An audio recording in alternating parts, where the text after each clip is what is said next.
घरात उभी राहावी किंवा ग्रंथ पाहुणी करावे कीर्तन. खऱ्या अर्थानं कीर्तनाची मर्यादा आहे. मग कबीर महाराज का सांगायचे छत्रपती शिवाजीराजे आणि का सांगायचे छत्रपती धर्मवीर शंभूराजे? हे देव होते का?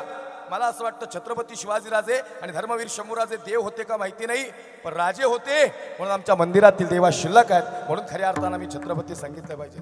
आणि हे जर हत्ती जर गावात आला तर लोक हत्तीची पूजा करतात. माहिती का? तर गणेशाचा अवतार म्हणून आहे. सगळे पूजा करतात. सगळेच पूजा करतात का हो? नाही नाही. हत्तीला काही बघून पूजा करतात आणि काही कुत्री बी बुकतात.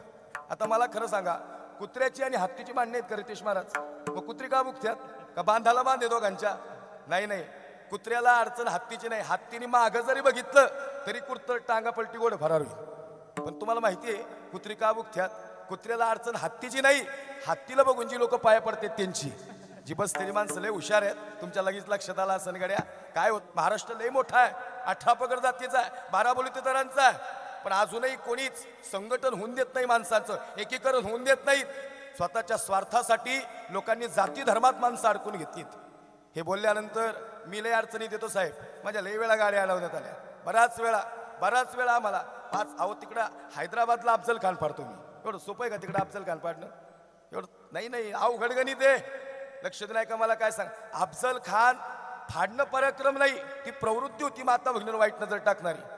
लक्ष नाही का? मला काय सांगायचं सजनाव, हे सांगायचं तात्पर्य आहे. आता संतोष महाराज तुम्ही माझ्यासोबत असता. संतोष महाराज मला परवाच म्हणले, महाराज तुम्हाला लय सेफ्टी महत्वाची हो. एवढ्या भयंकर वातावरणात कधी कधी गाड्या अशा घेऊन जाव्या लागतात. गाड्या काय होतं माहिती का? खरंच आहे, चांगलं काम करणाऱ्या लय अडचणी आहेत, प्रचंड अडचणी. मी काय सांगितलं, हत्तीची आणि कुत्र्याची भांडणं नाहीत. कुत्र्याला अडचण मात्र काय, लोक का हत्तीच्या पाया पडतात याची आहे. आणि म्हणून आपल्या माणसाचं वर्चस्व आजपर्यंत महाराष्ट्रात आपल्या माणसाला सहन नाही झालं. तुम्हाला माहिती आहे का?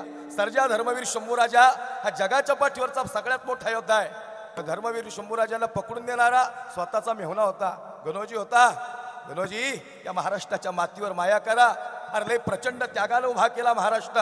आणि छत्रपती शिवाजीराजांचा हा शब्द मला अंतःकरणात भिडला म्हणून तुमच्या समोर सांगतो. राजे म्हणतात, हे शंभू राजा, तुला जर महाराष्ट्र उभा करायचा असेल आणि तुला यश मिळवायचं असेल, आईसाहेबांनी जे जे संस्कार माझ्यावर दिले ते संस्कार आणि ते शब्द तुला सांगतो. मासाहेब सांगता, शिवा, तुला जर महाराष्ट्र उभा करायचा असेल तर तुला 18 पगड जाती आणि 12 बलुतेदार एकत्र करावे लागतील आणि मग महाराष्ट्र उभा राहील.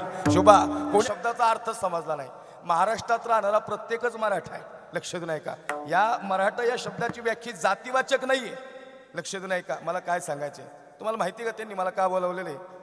का बोलवले? माझ्या मुस्लिम ही जात याच्या समोर आधी हिंदू लागलेले. लक्ष नाही का? ते जात धर्म पाळत नाहीत. तुमच्या मनात जात आली असती ना साहेब, एका जरी कार्यकर्त्याच्या तरी मी इथं आलो नसतो. कुणीतरी तुमच्या कानात म्हणलं असतं, गड्या एवढा मोठा कार्यक्रम आणि ह्या पॅनलचा माणूस तुम्ही इकडे बोलावला, कसं काय वाटतं तुम्हाला? 3 पिढीचा परमार्थ आहे माझा. इथं बसलेल्या अनेकांनी माझ्या आधी कीर्तन ऐकलेली